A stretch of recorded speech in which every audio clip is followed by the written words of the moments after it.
Hey everyone, buckle up. We're going to have a hard conversation. Today we're going to talk about how to talk about death and dying with someone else. So I'm going to take this conversation, I'm going to break it up into some pockets here. We're going to talk about it from a medical lens. We're going to talk about it from a non-medical lens. Then we're going to talk about some things to stay away from no matter who you are, and then some just last minute tips to kind of try and see what works for you. If you're medical, right, or I'm nursing, I like to keep it simple, right?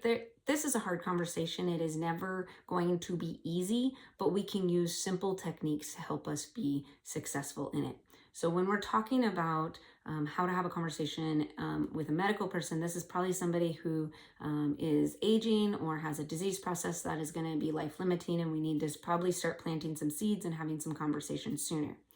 So I like to break it down into a really simple method of build a relationship, give them the facts, and then the control is theirs. It is not ours. Okay. So what I mean by that, build the relationship. The minute we walk into a room, we're building a relationship, right? The moment we talk to somebody, we're building that relationship.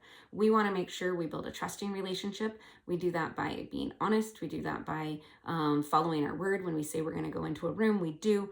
And when we walk into that room, we walk in with a good energy, a nice calm energy. So if you have to shake it out outside the room, go for it. Take that deep breath. You want to make sure you're coming in. Energy is very, very contagious. And if you are anxious and tight walking into a room or maybe fumbling because you've got all the things in your hands, that energy is going to transfer to your patient and the family. So you really want to make sure you walk in with a good kind of calm energy and presence. The other thing we want to do is we want to give facts. Don't sugarcoat it. That can get really challenging. When we try and tiptoe around the facts, one, people can read, right? They can see it. They can read it on our face that we're trying to hide something. That dishonesty starts getting, and we break trust. So we want to make sure we're giving very factual information. You have this disease. Here's the trajectory of this disease. Here's how it goes, right? Educate them on their disease. Educate them on their process. That is, just give them the facts. Use your pathophysiology. Use the lab work they have, whatever it is.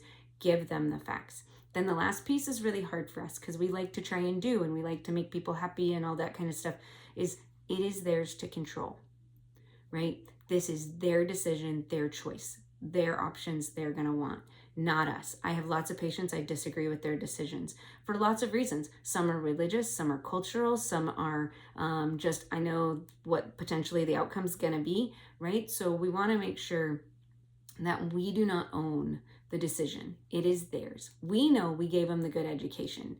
Now, if they're in the feeling fog of the limbic system, that flight, fight, or freeze, that's not a great time to have that conversation. And unfortunately, I've had to have many of them in that time because I'm a trauma ICU nurse and I don't have a lot of time sometimes to have these conversations. So I really encourage people to have them in a non-medical form prior to coming, before they ever need it. So that way they've already started to process some of the things that they want and don't want, right? So if you're medical, build a relationship, give them the facts, and then give the control back to them, not ours to own. If you're non-medical, it's a little more fun, or can be a little more fun, unless you know that something's going on.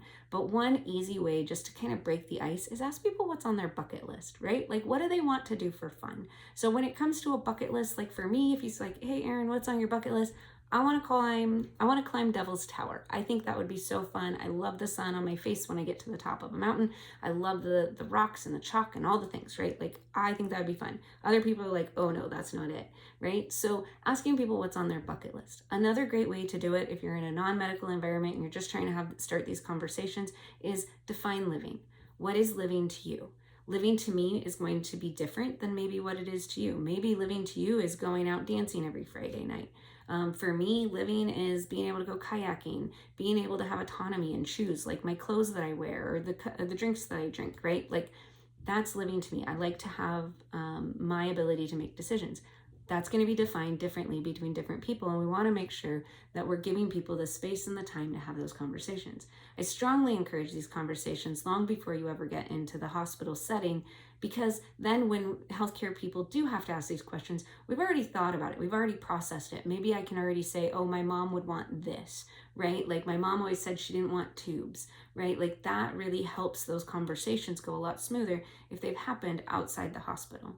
Inside the hospital, we got lots of distractions. We've got lots more emotions that we're dealing with. So strongly, strongly encourage, have these conversations often and sooner. Death needs to be a dinner table topic. I know that sounds really awkward and people don't like that. Things we want to stay away from, right?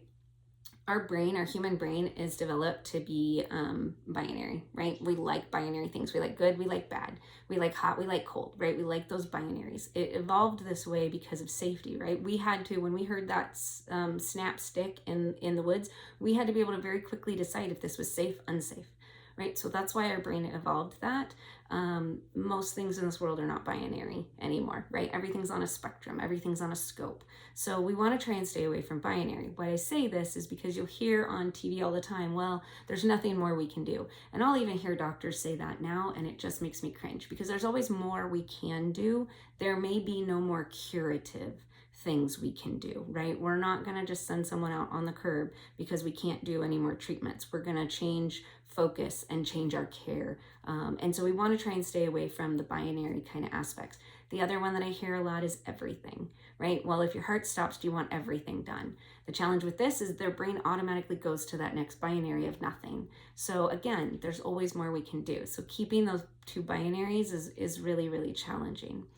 We want to stay away from trigger words. Oftentimes we trip over these because we don't know they're a trigger word until we're in it. So if we can find out what trigger words they might have through other conversations or kind of feeling it and getting the vibe, that kind of can help. Trigger words, cancer, huge trigger word. People hear the C word, right? And they get really triggered and they go into that feeling fog immediately. Hospice is another really big trigger word. Death can be a trigger word. Died can be a trigger word. Dying, right? Like all of these are trigger words because they're uncomfortable. And we already have preconceived notions of what they may or may not look like. So we want to make sure we're trying to stay away from as many of those trigger words as possible. But again, sometimes we can't, right? Like if I got to tell you straight up that like you have cancer and it's metastasized and it's spreading, I've got to use the trigger word. Hopefully I can do it gently and in a space where you can absorb it, right? Things we do want to do, right? One, we want to have the conversations. We want to have them sooner, more often. Please have them. Have them when you have a sibling that turns 16 and is getting a driver's license. Have that conversation. What do you want? How do you define living? Because if something should happen, we may use that to help us decide what our next course of action is, right? Things we would like that I really love. I love the idea of change focus. So being an ICU trauma nurse, right? We would get times where there was no more curative interventions we can do.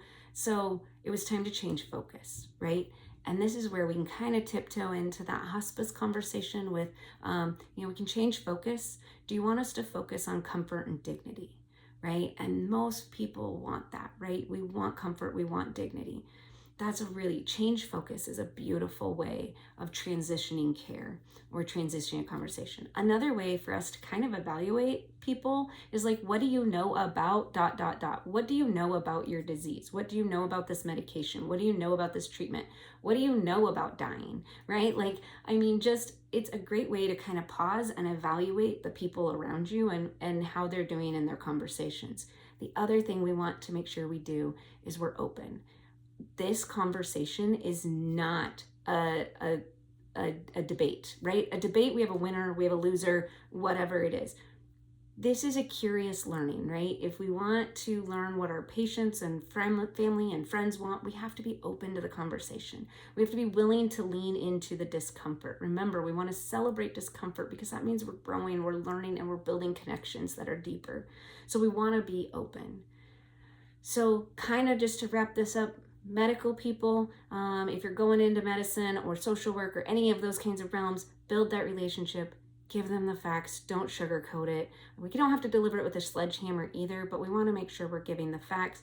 And then the control is theirs. It's not ours to own. Okay, so that's a big one for healthcare because we like to we take a lot of ownership that's not ours necessarily.